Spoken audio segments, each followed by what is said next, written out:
The Tennis Gambling Podcast on the Sports Gambling Podcast Network is brought to you by Cut. Cut is a peer-to-peer social betting platform that's US-based and available in 40 states. Head to cut.com, that's KUTC.com, and use promo code SGPN for a 10% deposit bonus. We're also brought to you by Nordic Fantasy. Play their fantasy pick'em for a chance to win 100 times your money in NBA, NHL, college basketball, and more. Sign up today using promo code SGPN to get a 100% deposit match. We're also brought to you by Hall of Fame Bets, the sports fan research platform for parlays, player props, and game lines. Download the app or visit HOPENY.com. Use code SGPN to get 50% off your first month and start making smarter bets today.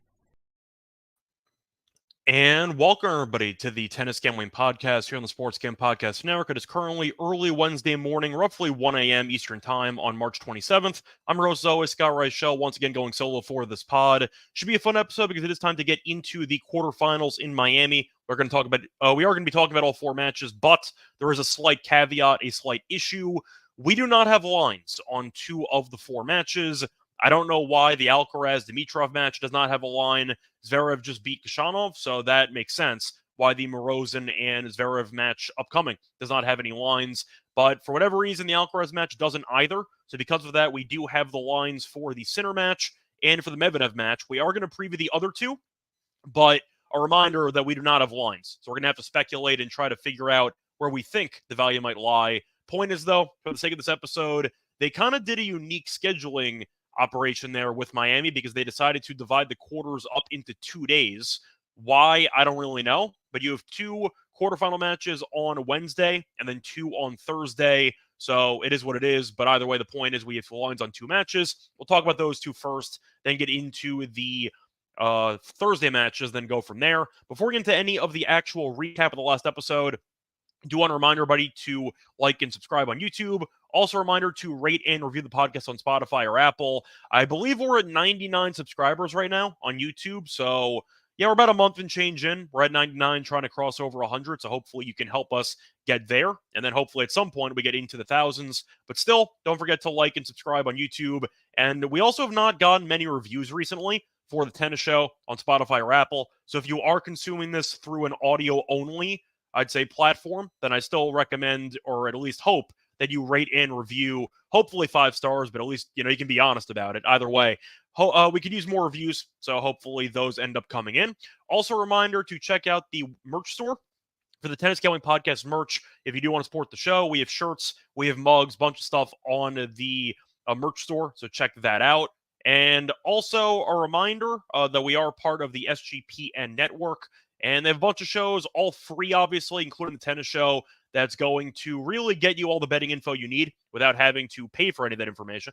But to go into some details here, SGPN is home to 20-plus gambling podcasts, all completely free. And since it is March Madness, this week's featured shows are the Sports Game Podcast, the flagship show, hosted by Ryan Real Money Kramer and Sean Stack the Money Green, where the guys have picked every tournament game ATS since 2012. Of course, you have the college basketball experience with Kobe, with Ryan, and with Noah. And they continue their unmatched coverage of the college basketball betting. Subscribe today to the Sports Game Podcast and the college basketball experience, wherever you get your podcast. But for the sake of the actual last episode, time to dive into the recap, starting off with the lock and dog picks. Overall, we had a really good episode, but unfortunately, I did pick the wrong dog. Did win the lock, though. Went back to the large favorite parlay. Did have Medvedev to win in straight sets, parlayed with Sinner to win in straight sets, and that cashed us out at minus 117. Not easy, really, for either guy. Medvedev was in a bit of a hole there, down 4-0 in the tiebreak, but then he dominated from that point forward. Kepfer basically quit immediately in the second set as he got bageled, and Medvedev did win that one in straight sets. As for Sinner, he got out. You'd say that he got out of the gates a little bit flat as he got broken in the first game, but eventually got the break back and ended up breaking again as he won in straight sets. So nice winner there. Unfortunately, though, for the dog, I did say that Jari was alive, and I did say that I liked his potential moneyline price, but we backed the head-to-head numbers instead. We took the over 2.5 sets at plus 150. Didn't get there. First set went to a breaker. Ruud got broken. Jari's serve was just dominant, simply put. No matter how far back Ruud stood on the court, he had a hard time getting back any first serve returns, and Jari eventually found a way to win that match in straight sets at a pretty nice plus money price. But still, point is we were on Jari for the lean, and unfortunately we did pick the wrong, I'd say, angle for that match for the actual dog pick. But as for the other matches, to quickly recap what happened in the Wednesday round of 16, we're wrong about the Arnaldi match, as I was wrong in that match because I thought that Makic would potentially lose. I thought that I'd say line looked a little bit off, mostly trusting Arnaldi, who was a cash cow for us for the event, but unfortunately for us, Makic took care of him easily as he won 6-3, 6-3.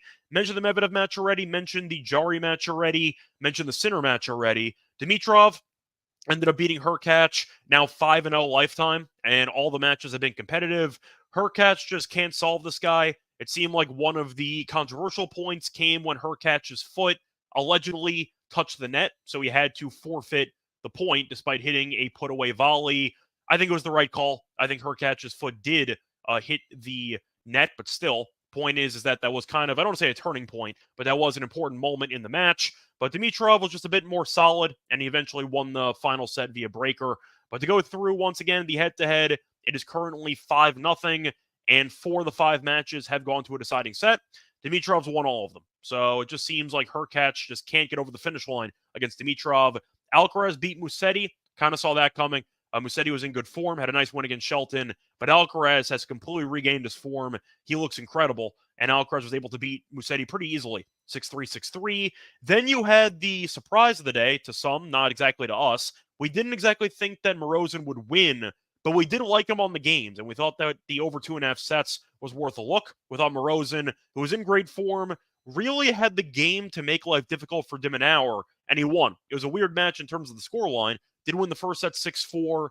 Then he got bageled as de Minaur won the second set 6-0. And then Morozin completely flipped it and won the third set 6-1. So kind of an interesting final 2 sets there. But Morozin pulled off the upset.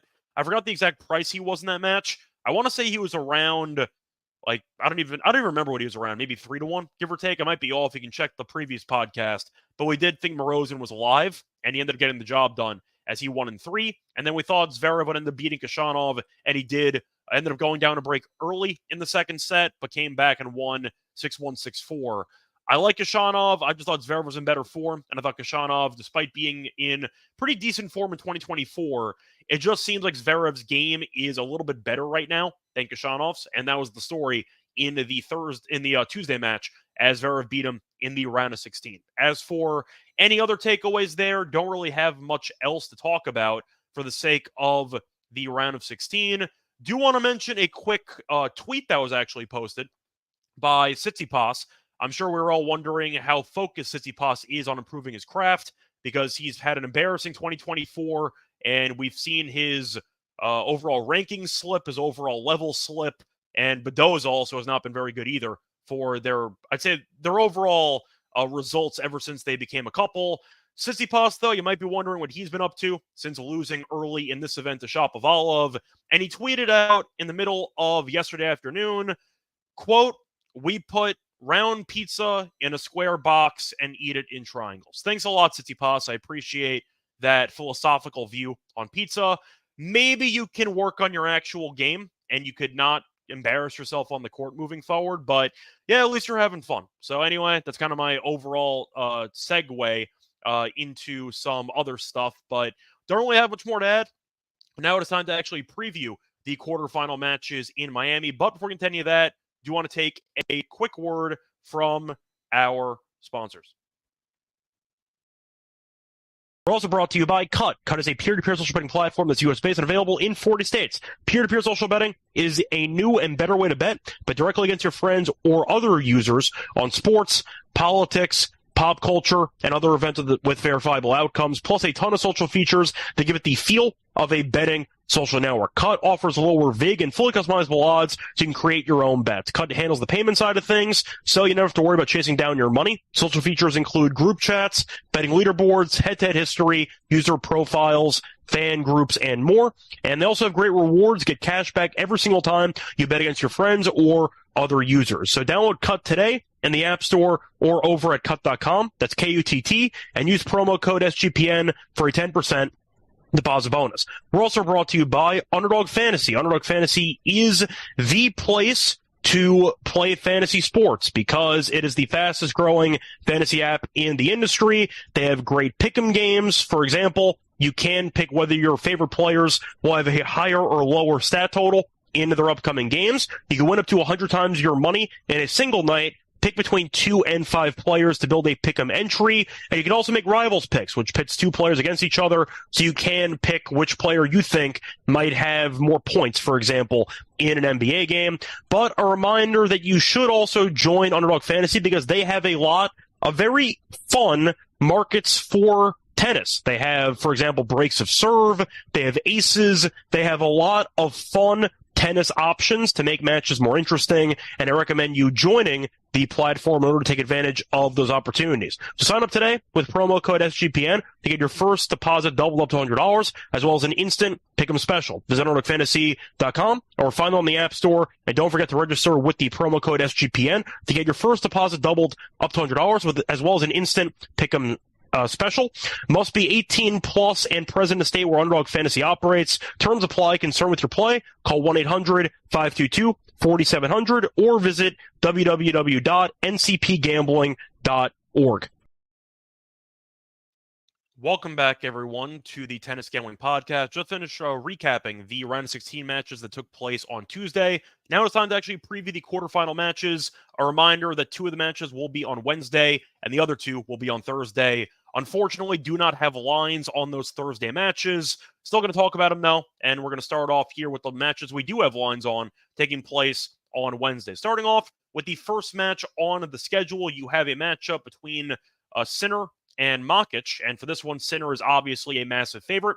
Sinner's around minus 1,100 on the money line, while Makic is around plus 700. You have Sinner at around 5 or 5.5 games. 5's at minus 105, and for Sinner, and it's plus 5 Makic at minus 115. The over-under set at 20.5 games. The under is juiced, though, at minus 116. The over is set at minus 104. If you want the set wagering, you can find Sinner in straight sets at minus 240. Makic to win a set is plus 190, and you can find the over 2.5 sets at plus 250. Now, Sinner has been good in this event. He was on the ropes against Griekspoor, but got the job done. He has not exactly been dominant in terms of spreads, as he has not won a single match here by more than 5 games. So the spread of 5 does feel pretty on point. Now, Makic has been good as well, as Makic ended up winning all 4 matches here so far. Did drop 1 set, the first set to Murray. Only set he's dropped. So he is 8-1 in sets. Of course, I'm not picking Makic to win. I'm not going to make an argument that Sinner's going to lose. Do I think this line's a bit disrespectful, though? I kind of do. I think that Sinner has been good, but he's not been winning by a ton of margin, and Makic does have a powerful serve. His game is translated well to the fast courts in Miami, and I do think that his serve can somewhat neutralize Sinner's return game. Is Sinner going to break a couple of times? Of course. I'm not telling you Sinner's not going to break at all in this match, but do I think that Makic's serve will allow him to keep pace and to maybe force a couple of 6-4s, maybe a breaker in the best case scenario? It's possible. We saw Sinner fall behind a break early against O'Connell in the last match that he played. We saw him, of course, have a couple of 7-5 sets against Griekspoor where they alternated. But still, I think you're looking at Makic being a bit disrespected here. He's not going to win. I'll tell you that right now. But the spread does feel a bit large based on Makic's current form. I am going to go with Makic plus the games here, and I am going to link to the over. I see 19.5s at minus 150. If you want 20.5, you can find minus 104. I don't mind it. 20.5 might be dicey because I can see a 6-4, 6-4. But I do think you might end up seeing Makic hang in there a bit more than people expect en route to what should be a straight set loss. Moving on to the next matchup, you're going to look at Medvedev being a massive favorite over Jari, which should be a fun match. Now, Medvedev is around minus 600 on the money line, where Jari is around plus 450. Yeah, not exactly the most competitive matches based on the betting odds for Wednesday when you have a minus 1,100 favorite and a minus 600 favorite as the only 2 matches on the card. But Medvedev's minus 4 for the games at minus 122. Jari plus 4 games is plus 102. Over-under for games, the over-under 21.5. The over is minus 125. The under is minus 105. If you want 22, the over is minus 103. The under is minus 117. If you want to go for the actual set wagering, you can get Medvedev to win in straight sets at minus 165. You can get Jari to win a set at plus 135. Over 2.5 sets is plus 190. Now, I skipped over the head-to-head for the Sinner and Makic match because there was none. They've never faced off against each other. They have faced off, though, talking about Jari and Medvedev, so I am going to mention it. Was a long time ago, means absolutely nothing, but they did face off in 2019 on clay, and Medvedev did beat Jarry 6-3, 6-4. Once again, means absolutely nothing, but I am going to at least mention it. Now, for the sake of this matchup, do I think Medvedev's going to lose? No. Do I think he's going to cruise? No. I actually think that Jarry can hang in there. Jarry's firepower has been very effective with the fast-paced courts in Miami. Kind of mentioned the same exact logic for Makic. Jarry, though, was dominant against Ruud with regard to the serve and with the actual forehand that he was unloading. Medvedev, like Ruud, does stand very far back on the court. So Jarry, if he charges the net, can showcase some underrated hand skills, which can give Medvedev some problems. I think Medvedev's going to win, but we've seen him struggle recently, especially in the first set of matches. Almost dropped the first set to Norrie, almost dropped the first set to Koepfer. Now he's against a much better player than the two of them. Or I should say a much better server than the two of them. Norrie, I think, is the better player. You can argue it's kind of neck and neck with him and Jarry. I think Jarry's definitely better than Koepfer. But the point is, Medvedev has been able to face off against some lefty, weak serve players, and now he's facing off against Jarry. It might take a set or two for Medvedev to fully adjust to the overall pace that Jarry possesses with his elite serve. And I do think that can leave him vulnerable to maybe losing a set. So I think Jarry is actually in line to keep this match interesting. I think there's a couple of ways to take this. You can go with the over if you want to at 21.5 games at minus 125. Maybe the sets over 2.5 at plus 190. Maybe you want to go for Medvedev team total. You can go for the over 12.5 personal games for Medvedev at around minus 155. You can go for 13 games in the team total at plus 120. If you want Jarry team total, you can find 9.5 at minus 115. That one I would not be as into because if Medvedev does win via tiebreak, for example, in a set, I can see Jarry losing 6-3 or 6-2 or whatever. So because of that, I'm maybe not as sold on the Jarry team total as I am on the Medvedev one, especially at 12.5. But I do think Jarry, with his firepower, can make life difficult for Medvedev. He's going to try to shorten the points for better or worse, and I do think his serve will be the, I'd say, ultimate X factor in this matchup. So I am going to lean to Medvedev to win, obviously, but I do think Jarry keeps it competitive. Give me the over in this match, and I do think this has the shot of going 3. I don't mind Jarry, though, plus 4.5 games at around minus 140. Moving on to the two matches on Thursday that we once again have no lines on. You have what's probably the match of the tournament up to this point, as you have Alcaraz taking on Dimitrov. Now, Alcaraz is 3-1 in the head-to-head. They did face off in Shanghai, though, last year, and Dimitrov did win in 3. So Dimitrov's the most recent winner, but Alcaraz has looked sharp. I am going to point out, though, that only 2 of the matches that have been out of the 4 were on hard court, and Dimitrov won the most recent one.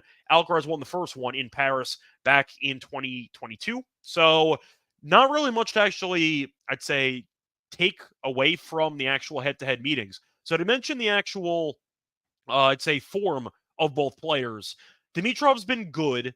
He has not exactly been dominant. Ended up beating Manarino. He beat Mueller. He beat Manarino in Indian Wells. Then lost to Medvedev. It happens. Ended up losing 6-4, 6-4.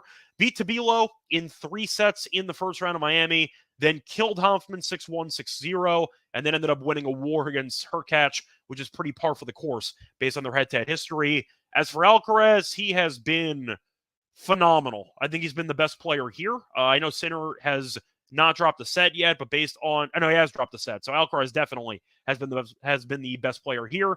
Beat Baena 6-2, 6-1. Beat Monfils 6-2, 6-4. Beat Musetti, who is in good form, 6-3, 6-3. Dimitrov's been great this year. I'll give him props for that. But Alcaraz, after struggling post Wimbledon last year, has really turned it on again. He's been really, really good. And I just think Dimitrov is not going to be able to hit the ball past him. I think that Alcaraz will be able to extend points, do his classic Alcaraz defense tactics, and I do think that eventually Dimitrov's strokes will break down at least more frequently than Alcaraz's.